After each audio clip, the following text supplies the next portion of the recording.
Hi, this is Asean now and you're watching the Weekly Wrap. First up, tourists on the resort island of Bali in Indonesia may be unknowingly eating dog meat. A footage filmed by NGO Animals Australia allegedly showed dogs being captured and prepared for satay. Activists said that up to 100,000 dogs were slaughtered for food every year in Bali using inhumane and unsanitary methods. Bali's governor, however, denied the allegations, saying that such reports are untrue. Next up, the World Boxing Organization concluded that the judges were correct to name Australia's Jeff Horn the winner in his fight against the Philippines' Manny Pacquiao on July 2nd. The hotly contested result triggered an outcry in the Philippines, leading to the rescoring of the fight with a different set of judges. After the rescoring, Horn was the winner by 7 rounds to 5.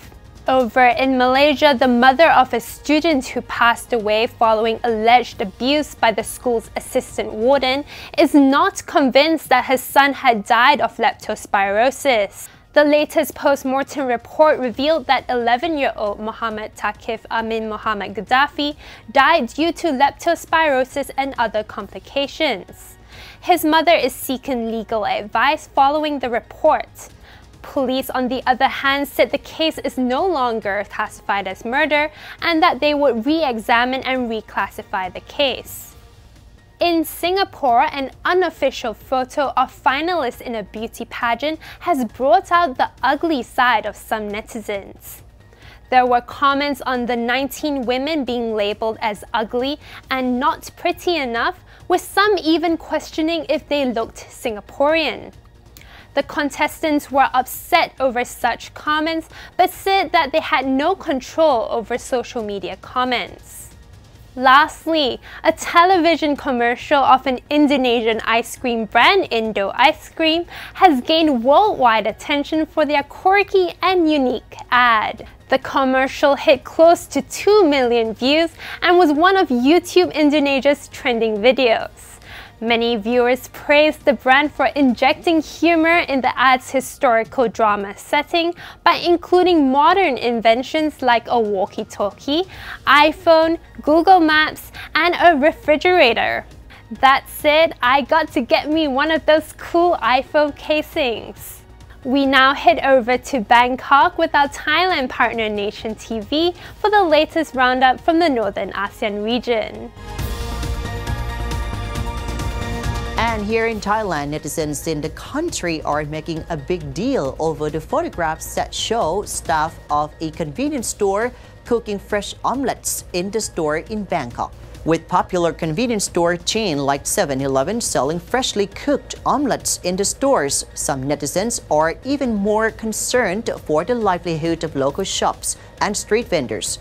The convenience store has long been criticized in the country for selling almost everything at the store, affecting local shops.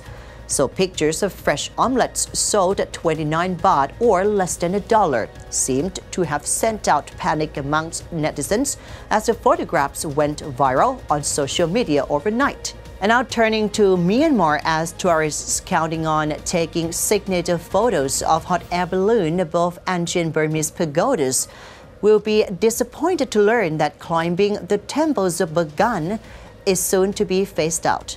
A new order from the country's Ministry of Culture is set to ban tourists from climbing the temples in the ancient Burmese city in order to preserve the monuments in its bid to become a UNESCO World Heritage Site by 2019. The tourists should brace for a permanent goodbye, likely for good, to the iconic Instagram photos seen around the world. Hot air balloons silhouetted against a fiery orange sky with ancient pagodas lining the horizon. The latest attempt to impose a blanket ban also follows a devastating earthquake which damaged more than 400 buildings in Bagan in August 2016. Moving on to Vietnam, as Ho Chi Minh City is delaying the opening of a walking street this month, and this will be the second walking street in this busy city. Ho Chi Minh will delay the opening of Bui Vien's walking street, which was scheduled to open since July the 8th, Local media reports say that telecommunication cables and water pipes have not been installed. With ongoing construction works, authorities will not allow vehicles to use the street between 7 p.m. and 2 a.m. on weekends. And now let's take a look here over the past week in the Northern ASEAN region, starting off with Cambodia. As the country has permanently banned sand exports, officially ending sales to Singapore, which has been used it for years as part of its land reclamation. Environmental groups said digging and dredging has had a serious impact on coastal ecosystems, while Cambodian activists cite corruption by local officials behind the sales. A temporary ban was imposed late last year, but campaigners alleged dredging has continued, further damaging Cambodia's environment and ecology.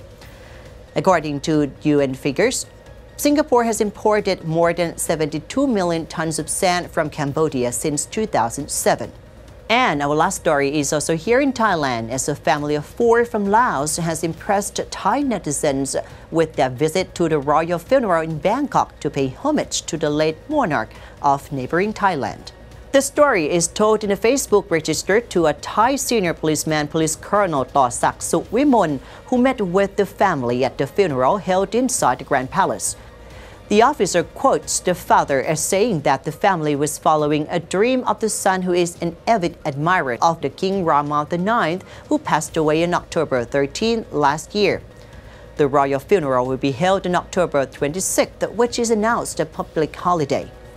There are 8.33 million Thai people giving their final farewell to their beloved monarch before the royal urn in the Grand Palace as of July 13th, 252 days after the king passed away.